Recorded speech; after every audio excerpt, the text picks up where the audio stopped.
The Nintendo 64. Most of you probably have pretty fond memories of Nintendo's third entry into the video game home console market, and I can even admit when my brother first got an N64 in the Christmas of 1996, we played the hell out of that thing. But I would be lying if I told you that I look back on the N64 with fond memories, because honestly, I don't. The Nintendo 64 has not aged well. If Nintendo were a person, the N64 would be that weird teenage period transitioning from 2D to 3D graphics. Stick around if you want to hear more about why I hate the 64. This is the Overstimulation Station. The fifth generation of gaming, otherwise known as consoles that were released from 1993 to 2001. I will never understand why people feel the need to put gaming consoles into generations, especially since nobody can agree on exactly when the generations start and end. But nonetheless, the fifth generation of game consoles brought us the likes of the Sega Saturn, the PlayStation 1, and the Nintendo 64. In the mid-1990s, everyone in the video game industry was in a race to see who could reach 3D supremacy the quickest. Quite frankly though, none of them crossed that finish line in my opinion. The technology just wasn't there, and looking back, these games are clunky and hideous to look at. This is my least favorite generation of game consoles, falling second only to the primitive caveman-like graphics of the first generation. But why am I picking on the N64 in particular? Well, basically it's what I remember. I didn't have a Sega Saturn or a PlayStation as a kid.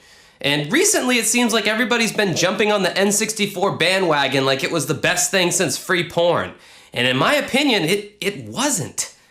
My first problem with the Nintendo 64 is the overabundance of shovelware. The N64 has so many lackluster games that aren't worth playing, let alone collecting. And the sports games. Holy shit, the sports games. I don't know why, but wrestling and racing games also seem to be very popular on this system. And even if it's not a sports game, you're still guaranteed to have those awkward, blocky graphics of that generation.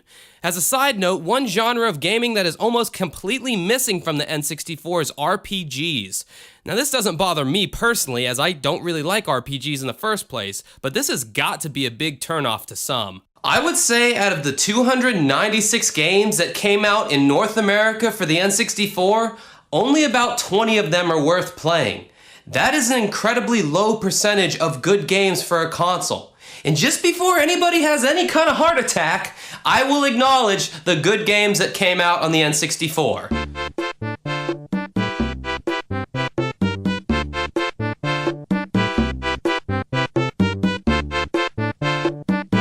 Alright, now that that's over, I can get back to bashing the system. These games do not run as smoothly as I remember. I recently had a friend over and wanted to show them how awesome San Francisco Rush was, but upon replaying the game I was stunned at how badly it had aged. Aside from the dated graphics, the frame rate was awful and it was just an ugly, clunky mess. The rose-colored glasses of nostalgia were shattered in an instant. Even when replaying Super Smash Bros., the controls felt stiff and unresponsive, but because N64 controllers are notoriously fragile, I had to constantly wonder if it was the game or the controller that was causing this. And while we're on the topic, let's talk about the controller for a second, shall we? Yes, it looks weird, and when I saw this design as a kid, I thought, this is going to be an unplayable mess. Well, turns out I was wrong. It's actually a pretty comfortable design. Even though I despise the fact that Nintendo feels the need to make us relearn how to use a controller with every new console they come out with, because they're always changing it up. The real problem with this N64 controller is this damn analog stick. This thing wears out so fast, and if you try to replace it, not only is it a huge hassle, but the controller never has the same feel after you do that. Trust me, I know, I've been through it before with having to replace these things. It was an interesting idea having the analog stick, but at the end of the day, it was a design flaw. As far as the software goes, I gotta say, the N64 fails in that department as well. This is a new complaint I have with the system, as I didn't really notice this as a kid, but the fact that Nintendo chose to stick with cartridges in favor of optical media was a dumb idea on multiple levels. As I'm sure some of you know, Nintendo burned a lot of bridges with third-party developers by choosing to stick with plastic game cartridges instead of CDs. You could only buy the cartridges through Nintendo, and those cartridges were expensive to mass produce compared to CDs, which were very cheap to mass produce. With cartridges, there also came certain limitations in the audio-visual department. The first example that comes to mind is Tony Hawk's Pro Skater on the N64. I played the hell out of this game, and its soundtrack is legendary. So imagine my surprise when I learned that on the PlayStation version, you got to hear the entire unedited versions of the songs instead of the 1-minute loops that were on the N64. On top of that, in the PlayStation version, videos of the bands performing would play on some of the walls in the levels. What?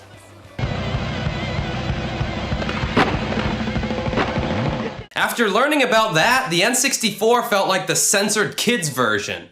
Also, what the hell's up with no end labels on these game cartridges? End labels are so essential to storing your games. The fans had to pick up the slack and create their own end labels. Fail on Nintendo's part. I understand this game console had to exist to get us to the next generation of much more playable game systems like the GameCube, PS2, and Xbox. But at the end of the day, when I look back on the N64, it is not with fondness. Most of the great games for this system have been remastered with better graphics for newer systems. So is there really a compelling reason to ever go back and play any of these clunky curiosity pieces? I love 2D and 3D games, when they are done right. I am not interested in this transitional 5th generation of games, though. There is a reason why I avoid the Atari 2600 like the plague. 2D graphics had not been mastered at that time, and the hardware limitations produced visually unappealing, lackluster games. I feel like the same point can be made for the Nintendo 64. It was an attempt at 3D that never truly felt complete until the next generation came along. Speaking of 2D games, what makes the original PlayStation still appealing to me are the beautiful 2D and 2.5D games that came out on the system, like the Mega Man X games and Castlevania Symphony of the Night. The Nintendo 64 completely ignored 2D games. They alienated third-party developers, and they had to rely mainly on first- and second-party developers for all of their good games. I'm glad Nintendo corrected course with the GameCube, which is my second favorite Nintendo console after the Super Nintendo, but as far as the Nintendo 64, I am not a fan. If you've made it this far in the video, that probably means that you're a semi-open-minded, intelligent person who makes a lot of money and has a hot girlfriend.